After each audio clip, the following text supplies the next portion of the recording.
years of excellence. Sun International Institute of Tourism and Management.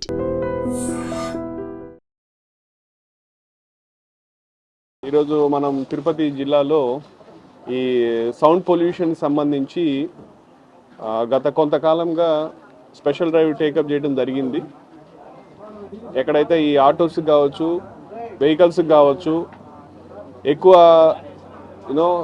Sound వచ్చే విధంగా horns, బాగా noise create చేసే విధంగా సైలెన్సర్స్ పెట్టుకున్న వెహికల్స్ అన్నింటినీ కూడా మనము సీజ్ చేసి వాటికి సంబంధించినటువంటి ఈ హార్న్స్, ఈ సైరన్స్ అన్నీ కూడా తీయించడం జరిగింది. కొంతకాలం వాళ్ళకి అవగాహన కలిగించేదానికి ప్రయత్నం చేశాము. తీయించడం తర్వాత మళ్ళీ కొన్ని రోజులు మీరు మళ్ళీ చేయకండి అని చెప్పి వాళ్ళకి అందజేయడం జరిగింది. సో అలా చేసిన తర్వాత కూడా అప్పటికి చాలామంది ఇంకా వాళ్ళ మార్పు రాకపోవడం ఆ కారణం వల్ల తర్వాత మనము చేసిన ఈ హార్న్స్ అన్నిటినీ కూడా, సైలెన్సర్స్ అన్నీ కూడా రిమూవ్ చేసి ఈరోజు మొత్తం అన్నిటినీ కూడా మనము డెస్ట్రాయ్ చేయడం జరిగింది. మనము చూసినట్లయితే మొత్తంగా ఒక 500 హార్న్స్, అట్లాగే 67 సైలెన్సర్స్, ఇవన్నీ కూడా తీసి ఈరోజు మనము మన డిపిఓలో డెస్ట్రాయ్ చేసాం. సో మా డిఎస్పీ ట్రాఫిక్ చారి గారు వాళ్ళ సిబ్బంది అందరూ కూడా గత కొంతకాలంగా లాస్ట్ 3 months నుంచి కూడా ఇదే డ్రైవ్ చేస్తూ ఉన్నారు. చాలామంది మీద యాక్చువల్గా పెనాల్టీస్ ఇంపోజ్ చేయడం జరిగింది. అప్పటికి వాళ్ళలో అనుకున్నంత చైతన్యం, అనుకున్నంత మార్పు రాకపోవడం వల్ల మనం కూడా కొంచెం కఠినమైన నిర్ణయం తీసుకోవాల్సి వచ్చింది. ఈరోజు ఈ విధంగా ఇవన్నీ కూడా పెట్టి చేయడం జరిగింది. సో ఈ సందర్భంగా అందరికీ, వాహనదారులందరికీ కూడా మనం ఇచ్చేటటువంటి సందేశం ఏమిటంటే, మీరు ఇటువంటి లౌడ్ హార్న్స్, సైరన్స్ పెట్టుకొని జనరల్ పబ్లిక్కి ఇబ్బంది కలిగించే విధంగా, సౌండ్ పొల్యూషన్ క్రియేట్ చేసే విధంగా చేయకండి. ఏదైతే మీకు పర్మిటెడ్ హార్న్స్ ఉన్నాయో అవే పెట్టుకోవాలా, అవే సైరన్స్ పెట్టుకోవాలి తప్పితే అనాథరైజ్డ్ ఎక్కడ పెట్టినా కూడా అందరికీ కూడా ఇదే ఫలితం అవుతుంది. మీరు డబ్బులు పెట్టి వెచ్చించి కొని చేసిన తర్వాత అల్టిమేట్గా వాటి యొక్క ఫేట్ ఇలా ఉన్నప్పుడు దానివల్ల ఉపయోగం లేదు.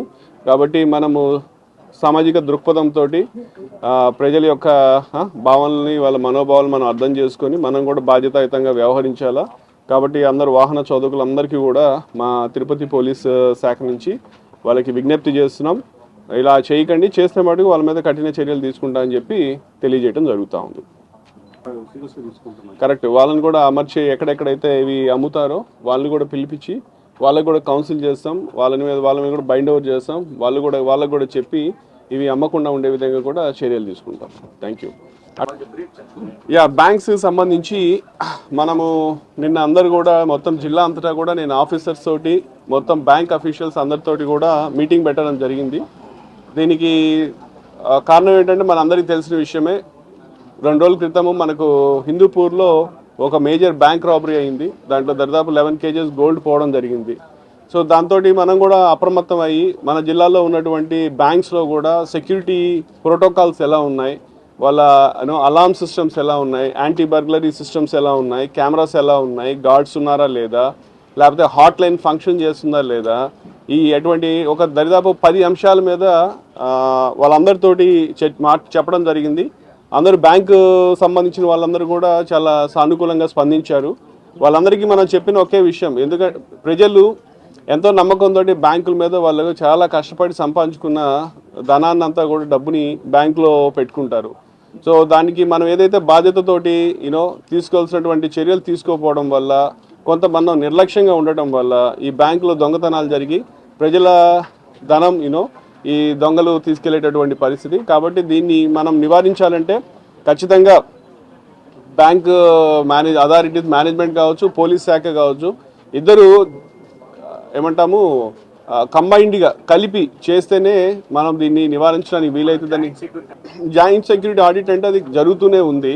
యాక్చువల్గా గత 3 రోజుల నుంచి మా పోలీసు ఆఫీసర్స్ అందరూ కూడా బ్యాంక్స్కి వెళ్తున్నారు, విజిట్ చేస్తున్నారు, అక్కడ ఉన్న ఈ అలార్మ్ సిస్టమ్స్ ఫంక్షన్ చేస్తున్నాయా లేదా అని చూస్తున్నారు, కెమెరాస్ వర్క్ చేస్తున్నాయా లేదా చూస్తున్నారు, అన్నీ కూడా చేయడం జరుగుతూ ఉంది. చేసిన తర్వాత మనం ఐడెంటిఫై చేసినటువంటి షార్ట్ ఫాల్స్, ల్యాప్సెస్ అన్నీ కూడా ఆ కన్సర్న్ బ్యాంక్ అథారిటీస్ చెప్తాం, వాళ్ళు కూడా వాళ్ళ హెడ్ ఆఫీసెస్కి చేసి అవన్నీ కూడా రెక్టిఫై చేసుకొని మనకు ఫుల్ ప్రూఫ్ సిస్టమ్ ఉండేటట్టు ఫర్దర్గా బ్యాంక్స్లో ఇటువంటి ఘరానా దొంగతనాలు జరగకుండా ఉండే విధంగా నివారణ చేపట్టేటట్టు కూడా చేయటం జరిగింది. నిజంగా ప్రస్తుతం ఉన్నటువంటి సమాజం దేనికి ప్రయారిటీ ఇస్తుంది?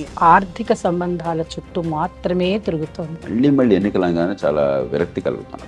మంచి అనిపిస్తుంది కదా, లేడీస్ కూడా ఛాలెంజింగ్ జాబ్స్ చేసినప్పుడు చాలా బాగుంటది. ట్రాఫిక్ అసిస్టెంట్స్ గా నియమించిన ట్రాన్స్జెండర్స్ అందరితో సాల్యూట్ చేయించుకుంటున్నారు. ఫుడ్ డెలివరీ ఇవ్వటానికి వెళ్ళినటువంటి డెలివరీ బాయ్ అనిల్ పై కళ్ళ ముందు